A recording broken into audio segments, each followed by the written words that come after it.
El día de hoy hablaremos sobre lo que son los fluidos y algunas de sus características de los mismos. Como primer punto, definamos qué es un fluido. Un fluido es aquel cuerpo con la capacidad de poder dividir sus propias partículas y al mismo tiempo poder ejercer una fuerza necesaria para poder masificar su potencia, o en otro caso los fluidos también pueden ser de maneras líquidos, gaseosos, y en uno que otro caso pueden llegar a, a sólido de acuerdo a la temperatura y otros aspectos como la viscosidad que a continuación veremos. Además de esto, tiene la síntesis de las fuerzas de cohesión existentes entre las moléculas que hace que puedan formarse, en este caso en algunos, lo sólido, en otros casos lo líquido o la cantidad de gas. Bueno, veamos unos tipos de fluidos. Como primer punto tenemos el reposo, son aquellos que tienen que ser de, por regla general, son fluidos líquidos, viscosos y con gran densidad. Luego tenemos los que son reales, que poseen viscosidad como regla general, ya que esto puede ser la gran mayoría de los fluidos, pero hay excepciones. En este también hay otros fluidos llamados ideales, que estos son los que carecen de viscosidad, ya que estos son de manera, podríamos decir, como un ejemplo podríamos mencionar que sería el agua. Por ejemplo, en este caso donde puse esta imagen de que sería un aceite de un coche que tiene una mayor viscosidad que en comparación del agua, este cae, el aceite de coche empieza a caer de manera más lenta a comparación del agua, que puede caer de una manera mucho más rápida, que es una de las principales diferencias entre la viscosidad y aquellas que carecen de viscosidad. Luego tenemos los newtonianos, que la viscosidad no varía, ya que es independientemente de la fuerza que se le aplique. Además, esa propiedad puede disminuir al aumentar la temperatura del fluido, lo que eso generaría que al principio podría ser un fluido realmente viscoso, muy pegajoso, pero al aplicarle calor o al incrementar la temperatura, por ende, pues en este caso puede ser evaporación o otros casos, que hagan que este fluido viscoso empiece a ser menos denso y pueda disolverse probablemente mejor, o la cantidad de que pueda caer el líquido sea de una manera más rápida. Luego tenemos los no newtonianos. Este tipo de fluidos, la viscosidad varía con la aplicación de la fuerza que se le aplica al fluido, pues este puede comportarse como sólidos incluso si se les aplica una fuerza constante. Puede llegar en este caso, como dije, en un fluido, y de acuerdo a la cantidad que se le puede aplicar o cambio de temperatura, podría llegarse a definir casi como un sólido. Un ejemplo de esos podría ser probablemente la gelatina, que a pesar de que sigue siendo líquido y mantiene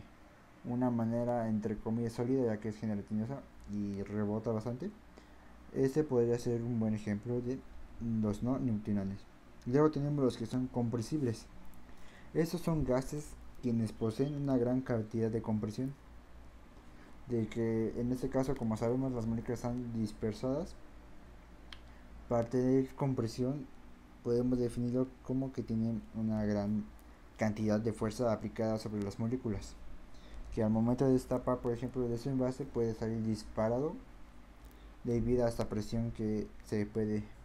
ejercer dentro de estos. Luego tenemos, como finalmente tenemos los incompresibles, pues son aquellos que científicamente es casi imposible que se puedan comprimir. Un ejemplo de estos, o mejor dicho, no es un buen ejemplo, pero uno de estos puede ser el gas cuando aplicamos el refresco, que esto sería un ejemplo compresible. Y es embotellado, bueno, se hace el producto, el líquido, el gas, todo. Y al momento de embotellarse, este se le aplica lo que sea una compresión para que pueda mantener su característico sabor. Pero en comparación de los incompresibles, puede ser como por ejemplo el mantener agua en un recipiente ya una vez sellado todo, y al abrirlo por ejemplo le podemos intentar gasificar, pero una vez terminado ese lo volvemos a tapar, pero lamentablemente no se le puede aplicar ese tipo de compresión. Bueno, una de las principales características de estos sólidos es que tienen la capacidad de poder cambiar de forma sin la necesidad de hacer una fuerza de restricción, lo cual hace que pueda volver a su forma original. En este caso se requiere referir más que nada a los líquidos y en algún otro caso que sea de los sólidos, que al momento cuando tenemos agua se le puede llenar un envase o un recipiente, lo podemos decir, donde estos pueden tener de muchas formas, en este caso como los cubos de hielo, que son cubitos, y al meterlos al congelador, que es al cambio de temperatura, en vez de es un cambio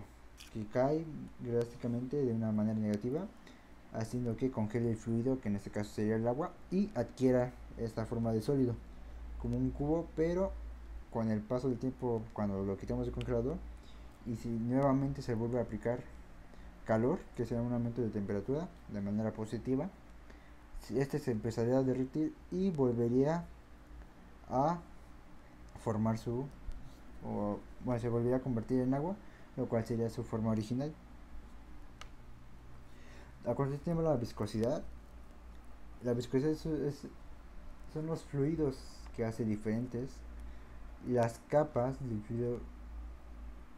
hace diferentes las capas de los fluidos que desplace a diferentes velocidades. Además que la viscosidad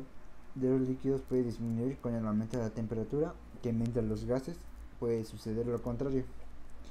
Además, este fluido, como anteriormente dije, de uno de los tipos, que es el fluido real, posee posee unas mayores cantidades de viscosidad a comparación de lo normal. En este caso podemos aquí comparar lo que sería una botella de agua con tinta de color azul, y por el lado derecho teníamos lo que sería miel. Como sabemos, la miel es un poco más pegajosa a comparación del agua, y en este ejemplo que aquí estas personas están tirando ambos, podemos observar que el agua coloreada de azul cae de una manera constante y rápida todo el fluido, a comparación de la miel, que va variando, como anteriormente dije, la velocidad. Por ejemplo, al tirar la primera gota, empezará a caer de una manera más rápida, pero como la gota se va acumulando, va dejando un rastro que se va haciendo poco a poco delgado, hasta que deje caer la primera gota, y la segunda gota irá cayendo lentamente hasta que vuelva a acumular mayor cantidad del fluido, o masa podemos decirle, de volumen, y nuevamente volverá a caer de una manera más rápida. Pero a comparación del agua, la miel puede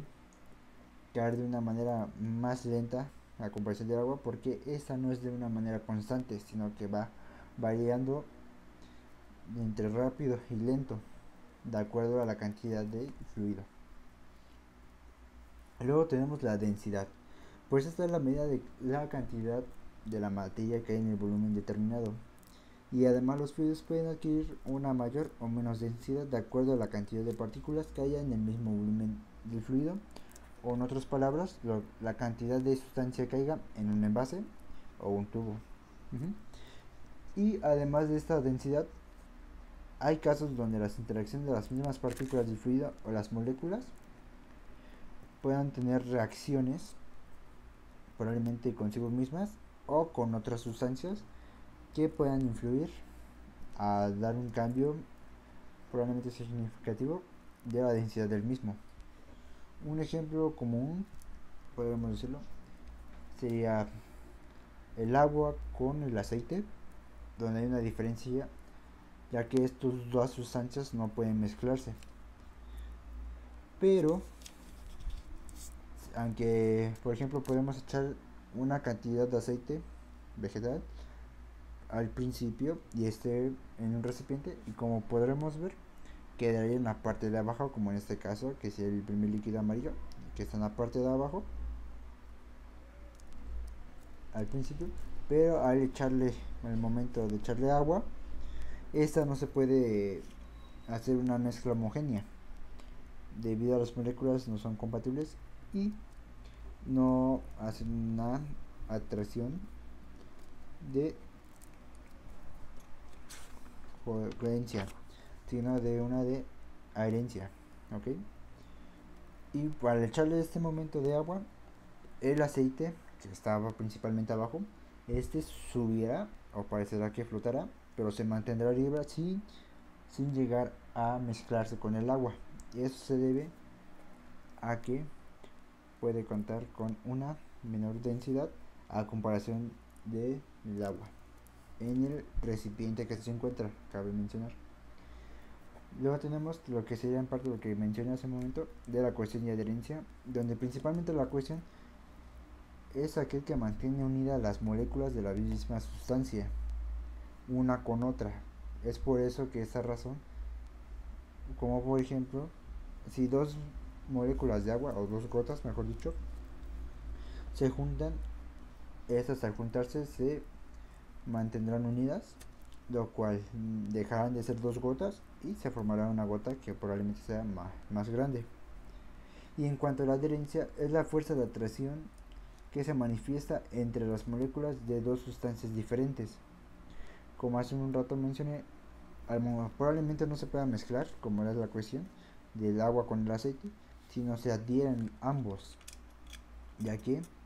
a pesar de no mezclarse, estas dos sustancias se mantienen juntas de acuerdo a la densidad de uno, ya sea independientemente de que esté uno arriba sobre el otro o debajo del otro, pues estas se mantendrán juntas y no se separarán, o en otro caso serían como en el agua en un bote. Luego también tenemos lo que sería la tensión superficial, que en este caso hablaremos de agua, pero también puede aplicarse en otros fluidos, ya independientemente de que tenga una mayor o menor viscosidad, ya que eso simplemente le afecta a los que se en caso de todas las fluidos de manera líquida. Pues esto es la interacción de las partículas en la superficie del fluido, donde estas mismas ejercen una fuerza de atracción entre sí mismas, como en el caso anterior de las moléculas de agua. En aquí harían lo mismo, se estarían contrayendo, como en el caso anterior que se estaban agarrando las manos. Aquí aplicaría lo mismo entre las mismas moléculas,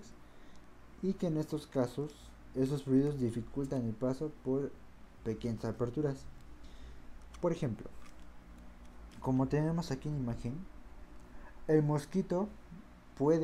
parece que puede pararse sobre el agua, ya que se está bebiendo agua, ¿no? Lo cual esto es posible, como mencionamos, que esta tensión superficial hace que las moléculas se atraigan constantemente y de una manera con una cantidad de fuerza que es suficiente para que ciertos objetos no puedan pasar por pequeñas aperturas, por lo que impide en este caso insectos no puedan hundirse en el agua. Pero en comparación, si pondríamos a una persona sobre la playa, aunque sería lo más magnífico que nos gustaría ver, no podríamos caminar sobre el agua, sino que nos hundiríamos de acuerdo a la fuerza que se le estaría aplicando a la superficie de esta agua, lo cual ya no sería una pequeña abertura, sino con la cantidad de nuestro peso de una persona, además de la fuerza al caminar, nos hundiríamos rápidamente, porque abriría una gran apertura donde nos hundiría y nos rodearía rápidamente el agua. Luego tenemos la capilaridad en los líquidos. Esto, como tenemos aquí a un lado unas imágenes,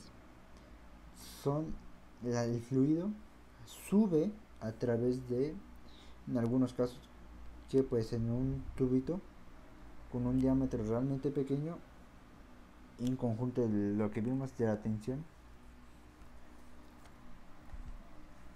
superficial, y en conjunto de la presión capilar, que en este caso sería un tubito, se le aplica al recipiente. Pues mira, veamos el primer concepto de capilaridad. Es una propiedad de los fluidos que depende de su tensión superficial, la cual a su vez depende de la cohesión del fluido y la que se le adhiere con la capacidad de subir o bajar por un tubo capilar. Pues cuando un líquido sube por un tubo capilar es debido a la fuerza intermolecular o la cohesión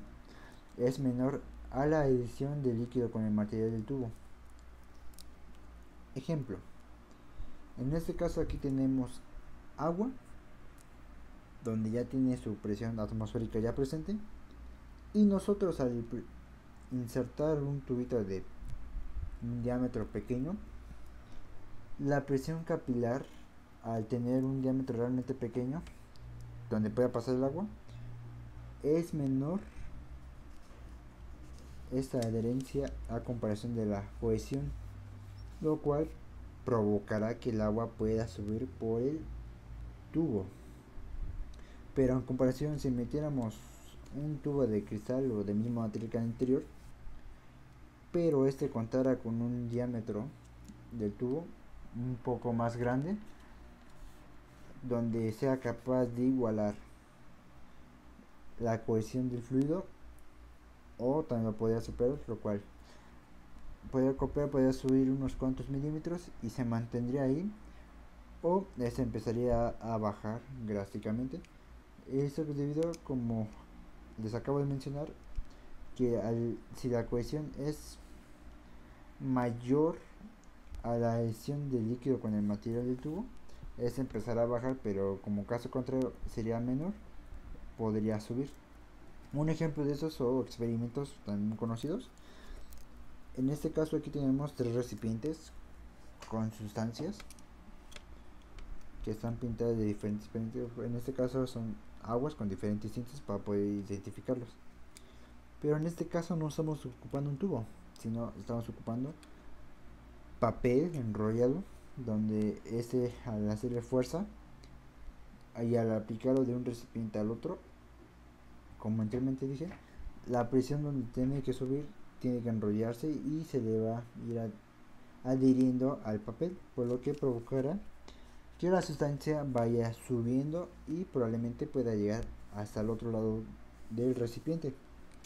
así pudiendo mezclar estas pinturas.